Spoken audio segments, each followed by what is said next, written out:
प्रिय बच्चों, सुप्रभात। आज कक्षा 11 हिंदी की क्लास में हम पाठ 2 सूरदास द्वारा लिखित विनय के पद पढ़ेंगे। इसके पूर्व कक्षाओं में हम पहला पद इसका पढ़ चुके हैं विनय पद का। आज इसका दूसरा पद पढ़ेंगे। दूसरा पद है, मेरो मन अनंत कहाँ सुख पावै। आइए इस पद को पढ़ते हैं। इस पद में कवि सूरदास ने भगवान श्री कृष्ण के प्रति अपने असीम प्रेम को प्रकट किया है और कहते हैं कि इनका मन श्री कृष्ण की उपासना के अतिरिक्त कहीं नहीं लगता, केवल और केवल कृष्ण की भक्ति में ही इनका मन लगता है। उसी के संबंध में कहते हैं सूरदास की, हे भगवान, हे श्री कृष्ण भगवान, मेरो मन अनंत कहाँ सुख पायो। कि मेरे मन को कहीं भी सुख और चैन प्राप्त नहीं होता। मेरे मन को कहीं भी सुख और चैन प्राप्त नहीं होता। जैसे उड़ी जहाज को पंछी, पक्षी माने होता है पंछी, चिड़िया, उसको कह रहे हैं कि जैसे किसी जहाज पर रहने वाले पक्षी को जहाज के अतिरिक्त कहीं रहने के लिए स्थान नहीं मिलता और फिर जहाज पर आओ, वह फिर वापस जहाज पर ही लौट के आता है। वह कहीं जाने के लिए भी उड़ता है तो उसको कहीं आश्रय नहीं मिलता है, कहीं बैठने का स्थान नहीं मिलता है। वह पुनः वापस लौट के उसी पर आता है। ठीक उसी प्रकार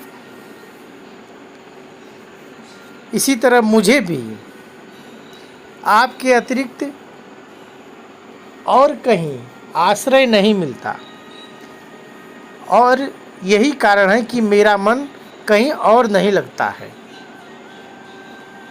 कमल नयन को छाड़ महातम और देव को ध्यान है। ध्यान माने होता है कि दौड़ना या ध्यान लगाना। कह रहे हैं सूरदास कि मैं कमल के समान नेत्र वाले, कमल नयन, देखिए रूपक अलंकार है यहाँ, कमल नयन में रूपक अलंकार है। कह रहे हैं कि मैं कमल के समान नेत्र वाले श्री कृष्ण को छोड़कर अन्य देवी देवताओं को की आराधना नहीं कर सकता, क्योंकि वह बहुत मूर्ख व्यक्ति ही अपने प्यास बुझाने के लिए परम गंगा जल, परम माने श्रेष्ठ गंगा जल को छोड़कर दुमति कूप खनावे। दुमति माने होता है दुर्मति, दुर्मति माने कोई मूर्ख ही होगा जो कूप माने कुआं और खनावा माने खनाएगा। मतलब अपनी प्यास बुझाने के लिए श्रेष्ठ पवित्र गंगा जल छोड़ के कोई मूर्ख ही होगा। दुमति माने मूर्ख, मूर्ख व्यक्ति ही होगा जो कुएं को खुदवाएगा। और दूसरा उदाहरण देते हैं कि जय मधुकर अम्बु रस चाखै। मधुकर माने होता है भौरा, अम्बु माने होता है कमल, रस माने रस, कमल का रस चखने के बाद भौरा जब कमल का रस चख लेता है, पी लेता है, क्यों करिल फल भावै, उसके बाँस का करिल बाँस में करील निकलता है, तो वो करील के फल के रस को क्यों पसंद करेगा, क्यों भावेगा? भावे माने अच्छा लगेगा, उसको क्यों अच्छा लगेगा? जब उससे अच्छा वो कमल के रस को चख चुका है, जान खा चुका है, मतलब रसपान कर चुका है, पी चुका है, तो उसके आगे ये करील का फल उसको अच्छा नहीं लगेगा। सूरदास प्रभु कामधेनु तजु। सूरदास कहते हैं कि जिसके पास संपूर्ण कामनाओं को पूरा करने के लिए कामधेनु है, और इस कामधेनु को तज मने छोड़कर, छेरी कौन दुहावे? छेर मने बकरी, बकरी को कौन दुहेगा? जिसके पास संपूर्ण कामनाओं को, इच्छाओं को पूरा करने के लिए कामधेनु जैसे भगवान श्री कृष्ण हैं, तो उसको छोड़कर वो छेरी मने बकरी जैसे पशु के पास क्यों दूध लेने के लिए जाएगा, दुहाएगा, क्यों दूध निकालेगा उसका? इसलिए सूरदास कहते हैं कि हे प्रभु, मैं आप जैसे परम कृपालु रक्षक को छोड़कर अन्य देवताओं की उपासना नहीं कर सकता।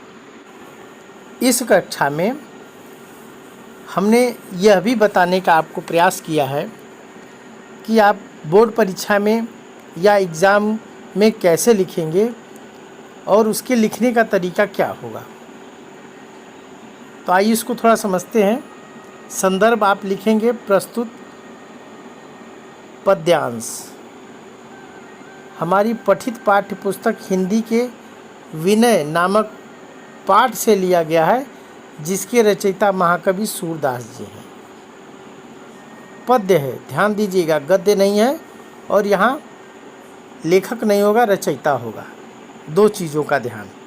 अब बच्चे कक्षा 11 के जो प्रसंग लिखेंगे, वो प्रसंग का मतलब होता है कि किस संदर्भ में ये पद कहा गया, किस बात को लेके कहा गया है, थोड़ा सा उसको बताना होता है। तो प्रस्तुत पद्यांश में कवि सूरदास ने भगवान श्री कृष्ण के प्रति अपने असीम प्रेम भक्ति की अभिव्यक्ति की है। वे कहते हैं कि इनका मन श्री कृष्ण की उपासना के अतिरिक्त अन्य कहीं नहीं लगता। तो ये थोड़ा सा बता के आप प्रसंग कर देंगे, लिखेंगे, और देखिए इसके बाद आप ये इसकी व्याख्या करेंगे। ये व्याख्या है आपका सूरदास का। अब इसी व्याख्या को हमने आपको अभी बताया है, इसका अर्थ आपको समझाया है। आप इसको यहाँ से देख के लिख सकते हैं और लिखने का तरीका जान सकते हैं कि आपको कैसे लिखना चाहिए। यहाँ पर उपासना नहीं कर सकते, यहाँ पर उपासना नहीं कर सकते, शक्ति ये नीचे लिखा हुआ कट गया है, एक अक्षर केवल मात्र। अब इसके बाद हम देखेंगे कि कैसे जो है हम इसका काव्य सौंदर्य करेंगे। काव्य सौंदर्य के दो पक्ष हैं, जैसा बताए हैं हम इसके पूर्व, कि एक भाव पक्ष होता है, एक कला पक्ष होता है। तो भाव पक्ष में हम लिख देंगे कि प्रस्तुत पद्य सूरदास जी ने श्री कृष्ण भगवान की भक्ति को श्रेष्ठ बताया है, और रस इसमें बता देंगे शांत रस और भक्ति रस। और कला पक्ष जैसा है कि इसमें सूरदास ब्रज भाषा का प्रयोग करते थे। छंद गेय है, गेय का मतलब गाया जा सकता है।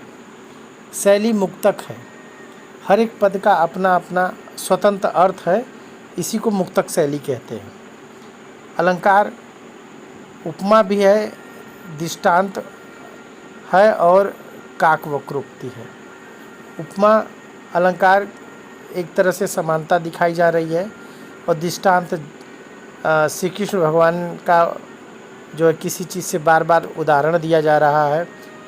सूरदास अपनी भक्ति का उदाहरण दे रहे हैं कि हम जो है कमल के रस का पान करके जो है करील को जो है नहीं रस का पान कर सकते, अच्छा नहीं मुझको लगेगा।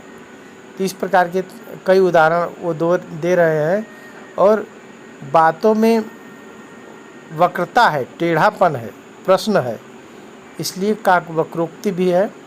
और गुण जो है प्रसाद गुण, शक्ति, व्यंजना और लक्षणा शक्ति का प्रयोग सूरदास जी ने किया है।